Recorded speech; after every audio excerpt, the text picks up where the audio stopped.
Hey, buddy, watch this. Hello, hello, Regis Gilbin is the name and Hearthstone is the game, and it's part 3 of my Boomsday Project card review. This time around I have 4 new cards, including 2 new legendaries, both of which I have to say are pretty darn insane.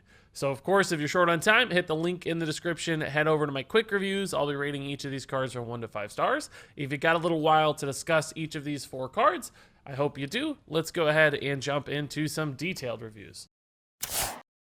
And up first here we have the new legendary minion for Druid, which is a combo dream. This is Flobbidinous Floop, a 4-mana, 3/4 minion that reads, while in your hand, this is a 3/4 copy of the last minion you played. So essentially this always stays a 4-mana, 3/4 in your hand, but it copies the effects of the card that you most recently played. Now that can be a card in the same turn, or it can be a card that you played on a previous turn, as long as it was the last one you played. And played, of course, does not mean summoned. So if your opponent in wild format, for instance, dirty ratted a minion out of your hand, as long as it wasn't the Floop would still retain the played minions effect, not the dirty ratted minions effect. So you basically here have, based on the cards we understand in Hearthstone today, as far as I can tell, a guaranteed 4-mana Malygos on any given turn. So you can play any given turn after you've played a Malygos. So you can play Malygos, just nick it on the board as your only minion, 9-mana standard Malygos, and then you have this banked 4-mana Malygos in your hand with Flobbidinous Floop that's going to give +5 spell damage for only 4 mana. And that is frankly just a totally insane opportunity to do all kinds of nutty stuff. Now, it's not necessarily a combination with Ixalan, because if you play Ixalan, of course, then Flobbidinous Floop turns into Ixalan and not Malygos. But nonetheless, that could be a combo option as well. If you run Twig of the World Tree, or you're in Wild and you have Aviana Kun, there are just absurd amounts of potential ways to get some ridiculous value out of this thing, because you can turn any card with some ridiculous effect into a 4-mana version of itself. Sure, you can do it with Aviana herself, right? And of course, Wild's going to have 1,000 more opportunities than Standard, but Standard, which I want to focus on, still has plenty of ways to make this thing really, really good. I mean, just as a 4-mana Malygos, that leaves you 6 mana to play spells. So you could do things like Swipe and Double Moonfire just fine with no other combo pieces, and that's a really big turn, right? So I mean, this thing just to me seems like an instant, obvious 5-star card. I don't usually tease the ratings here, but it just looks so good. It's got a ridiculous amount of flexibility, even outside of a combo deck. If you're not using this with Malygos or Leroy Jenkins or some other way to do a ton of damage, just playing a 4-mana Lich King sometimes would be ridiculous, or that 4-mana Ysera, whatever it might be. Now, clearly it's going to have weaker stats, so the more you utilize it as an on-board minion and the less you utilize it for some sort of effect, the less valuable it's going to be. But still, just in a pinch, sometimes those sorts of cards are going to be worth it for something like Flobbidinous Floop. So this might just be a card that gets run in all kinds of Druid decks, as long as they have any sort of minion that you might want to have an extra version of.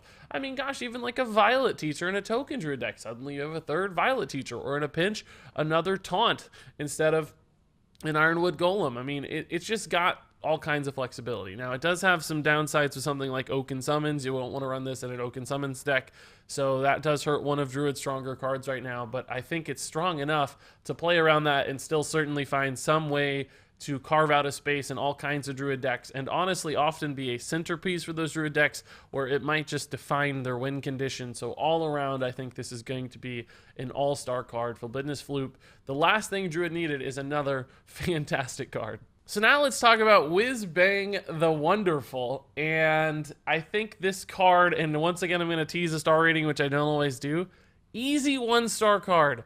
Absolutely terrible from a competitive Hearthstone standpoint, but nonetheless one of the best cards Blizzard has ever produced. And I don't say things like that lightly. Absolutely one of my favorite cards they've ever made, because Wizbang the Wonderful, 4-mana, 4/5, just a Chillwind Yeti read. Just know his effect reads, you start the game with one of Wizbang's wonderful decks. And what that means is when you add Whizbang into a deck in your Hearthstone Collection Manager, if you haven't seen the video for this, he becomes your hero, and you don't add any other cards. He takes care of everything, and you get to play the game with one of Blizzard's deck recipe decks, and they said that it would use the 18 most recent deck recipe decks. So suddenly with Wizbang the Wonderful, you have 18 decks you otherwise might not have any access to. Doesn't matter if you have the cards or not, Whizbang is going to let you play those decks. And recipe decks aren't typically, you know, incredibly refined, professional, highly competitive Hearthstone decks, but they're usually pretty solid. Like, people can win games with these recipe decks, and you can experience Hearthstone in a way that would otherwise be impossible. So, for budget players who might only be able to craft one big card and an expansion, suddenly Wizbang the Wonderful gives you access to so much stuff in Hearthstone. You can play all kinds of cards, you can do all kinds of crazy stuff. Is it random? Yeah. Is it going to take you 18 games to play the exact deck you want? Maybe, but you're going to have a ton of fun along the way. You're going to learn so much about the game. You're going to have so many experiences and interactions and all kinds of stuff that would otherwise be impossible. So no one is going to take this card to a tournament. Nobody's going to run a ladder deck where you don't know what you're playing, because it might be something terrible like Freeze Shaman, it might be something competitive, but it's just so fun and so good. And frankly, if you're a ranked 20 player and you don't have cards and you're new to the game, it's probably the most competitive option you're going to have for laddering as well. So in some ways, I guess it is kind of a ladder deck for a certain specific audience, not necessarily at the very top end of Hearthstone, but for some people, it will be a good card. It will actually help them win games. For the rest of us, for the you know, kind of dedicated long-term Hearthstone players, we'll never play this thing, but it's insanely fun. I might have a Wizbang the Wonderful day every once in a while where we just only play Wizbang decks. That would be really cool to see. So I just don't think this card, by, you know, standard review measures, can be considered anything but terrible. You wouldn't ever play it, but nonetheless, wonderful design, fantastic idea for Blizzard, exactly the sort of thing we need for budget and beginner players. A+ design. Thank you, Blizzard team, for a card like this. This is something I didn't know we needed, but we desperately do, and I'm so very happy to see it. So up next here, we have a new weapon for Warrior. This is the Supercollider, a 5-mana 1/3 that reads, after you attack a minion, force it to attack one of its neighbors. So really, the weapon attack here isn't ultimately all that important unless you wanted to go face, but clearly not a weapon designed for going face unless you're in an absolute pinch to find 1 damage, but really a weapon designed to help you clear up the board. And it could work really well in some very specific instances, but most of the time, I think this card's just gonna be awkward. And if it were ever to become popular, it would be something that people pretty easily played around. So for instance, the example in the reveal video for this was your opponent has 2 mountain giants on board, and you attack a mountain giant, and then that mountain giant attacks its buddy mountain giant, and of course they both die because they attacked each other. They both have 8 health and 8 attack. And, well, 7 health, I guess, in the case of the one you attacked, but you guys get the idea. And that's like the perfect dream example. Yes, removing 2 mountain giants with 1 attack would be fantastic. The downside there is that how often does that perfect sort of board state line up? Virtually never. There's always just awkward amounts of weird little stuff on there. And often if you want to guarantee something's going to die and your opponent has a big minion and a small minion, it just means you're going to be attacking the small minion and it's going to kill itself into the larger minion, and you still have a larger minion to deal with. Does that possibly set up things like execute? Sure, it could, but there's lots of good execute activations for Warrior already, not awkward 5-mana weapon ones. So I think the weakness for this card, and the reason it's not going to see a whole lot of play, is just that there's never great board states for this. It's at a pretty high mana cost as well at 5, so you can't really flex it in. It's not an early game removal tool. It's just the sort of thing that, when is it going to work? It's going to work 1 time out of 10. That's not enough consistency for a card like this. Other times it's going to feel dumb sitting in on your character, like, I just can't do anything with this right now. It's terrible. I can attack 2 fireflies into each other. Yippee. That's just not enough return on a 5-mana investment. So yes, you know, occasionally you could get some big hits off of this and do some cool stuff, but I think it's worse than, you know, comparable weapons. Things like Garrosh Scourgelord's weapon is just so much better, dealing 4 damage to 3 minions that are next to each other is fantastic. That's so much more consistent, hits so many more things, kills more minions at a time. Now, obviously, that's a part of a Death Knight, so it needs to be good. This doesn't have to compare to that, but it's so far weaker. It's not even remotely close, and that's not even a good enough play that it makes it into every warrior deck necessarily. So, clearly some problems here. I mean, even when you compare this to spells like Betrayal or Sudden Betrayal for Rogue, they have a lot of the same problems. They just don't ever line up or look good. And although this has 3 times it can work, it's just not enough. It's just too big of a sacrifice to run this in your deck. The animation for this is super cool. You should check that out in the reveal video if you didn't see it. There's like a hammer that comes and swings the minion into the other one. That's the best part of this card as far as I'm concerned. It might be okay in Arena. I don't even know if it's going to be great there necessarily. It'd be okay.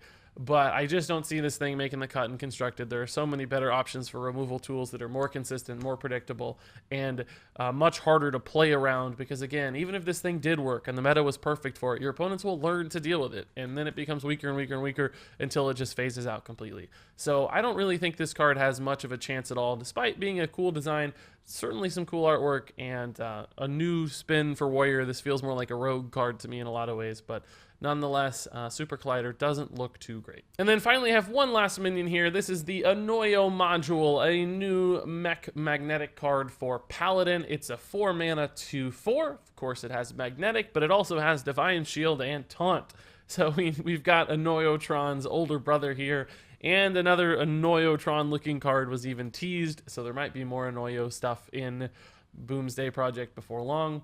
But as far as this card is concerned, I'm going to go back to an old favorite word of mine. This feels a bit like a tweener card. I don't think it's by any means bad. I think it has a chance to see play, certainly in a mech deck where you're just looking for enough mechs to increase that magnetic and mech consistency. This will probably make the cut if there's some sort of, aggressive or mid-rangey Paladin mech deck.